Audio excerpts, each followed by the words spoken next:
Kali ini saya memilih untuk menceritakan kasus pembunuhan yang memicu demonstrasi besar-besaran di Hong Kong.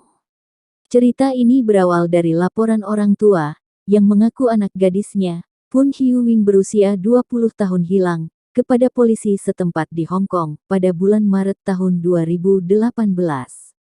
Setelah melakukan penyelidikan, polisi berhasil mengetahui kalau Poon sempat pergi ke Taiwan dengan pacarnya Chan Tong Kai yang berusia 19 tahun.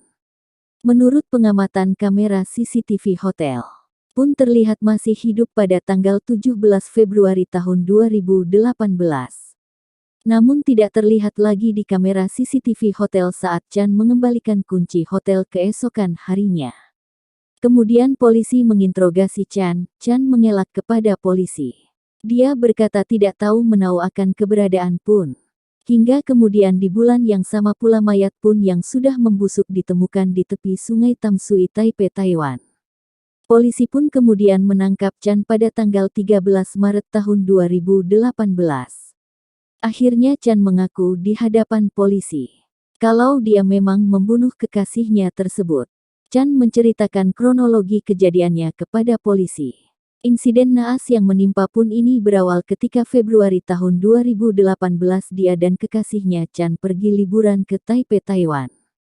Dengan maksud untuk merayakan Hari Valentine di sana.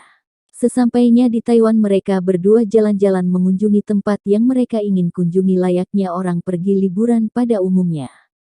Mereka berdua juga sempat membeli sebuah koper besar berwarna pink di pasar setempat.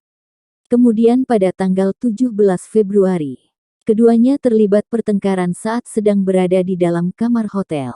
Dalam pertengkaran tersebut Poon mengaku sedang hamil dan bayi yang dikandungnya itu berasal dari lelaki lain yaitu mantannya Poon sendiri.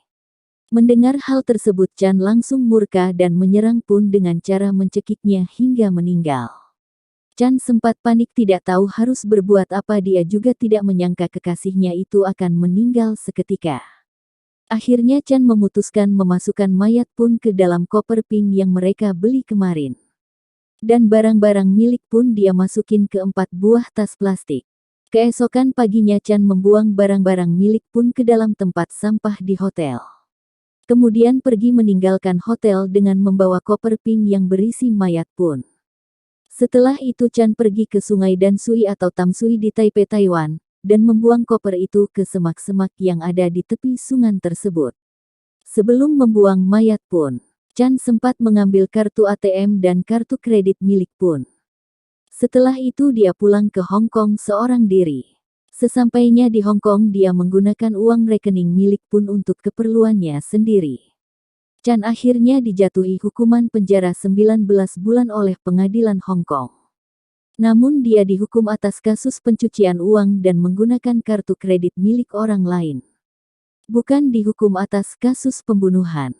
Pemerintah Hong Kong tidak bisa menjerat Chan dengan pasal pembunuhan karena lokasi pembunuhan berada di luar wilayah Hong Kong.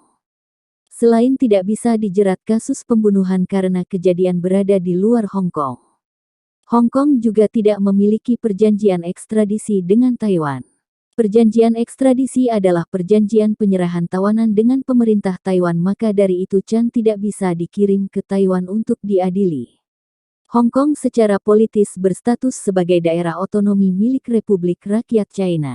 Pemerintah China juga mengklaim Taiwan sebagai wilayah miliknya. Tetapi pemerintah Taiwan mengklaim bahwa wilayahnya negara merdeka yang terpisahkan dari China.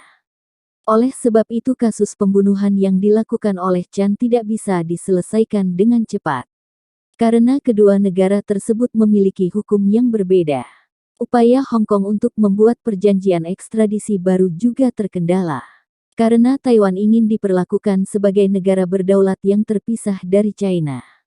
Sementara China dan Hong Kong sama-sama memandang Taiwan sebagai bagian dari wilayah China. Karena Chan belum bisa diadili atas kasus pembunuhan yang dia lakukan.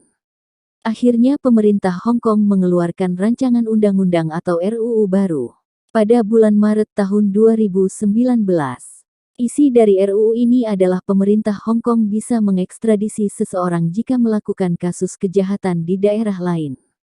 Rancangan peraturan ini bukan hanya berlaku untuk Hong Kong dan Taiwan, tetapi juga berlaku dengan daerah lain termasuk dengan China daratan. Penolakan besar pun langsung muncul dari penduduk Hong Kong.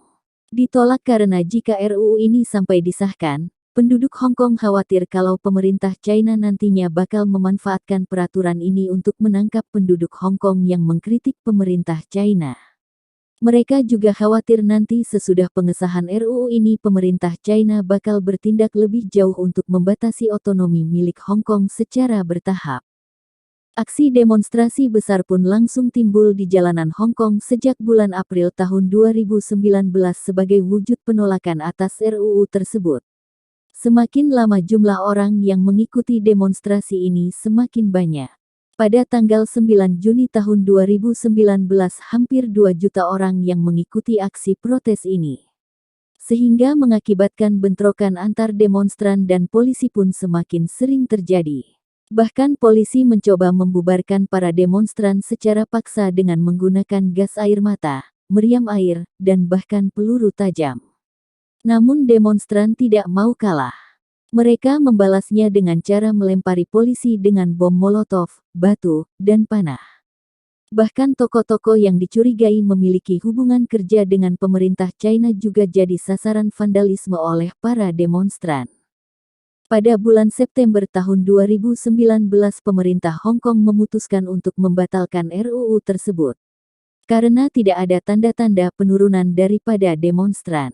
Namun tindakan tersebut tidak berhasil meredam aksi demonstrasi. Mereka meminta investigasi oleh pihak-pihak netral terhadap aksi-aksi kekerasan yang dilakukan oleh polisi.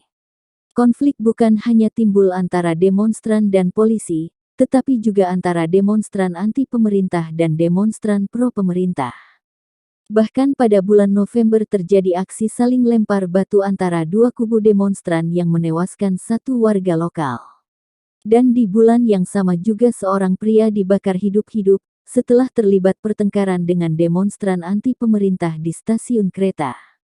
Memasuki bulan Oktober tahun 2019 Chan Tong Kei akhirnya menyelesaikan masa hukumannya penyalahgunaan hak milik orang lain selama 19 bulan tersebut. Di hadapan kamera para wartawan, Chan mengaku menyesal dan meminta maaf sebesar-besarnya kepada warga Hong Kong serta kepada keluarga pun. Dia juga mengaku siap pergi ke Taiwan untuk menjalani proses peradilan. Kasusnya masih belum jelas sampai sekarang. Karena demonstrasi pun berhenti akibat adanya pandemi COVID-19. Tapi menurut kabar Chan sekarang masih disembunyikan di suatu tempat milik pemerintah dengan penjagaan ketat polisi. Sekian dulu ceritaku, sampai jumpa di cerita-cerita berikutnya.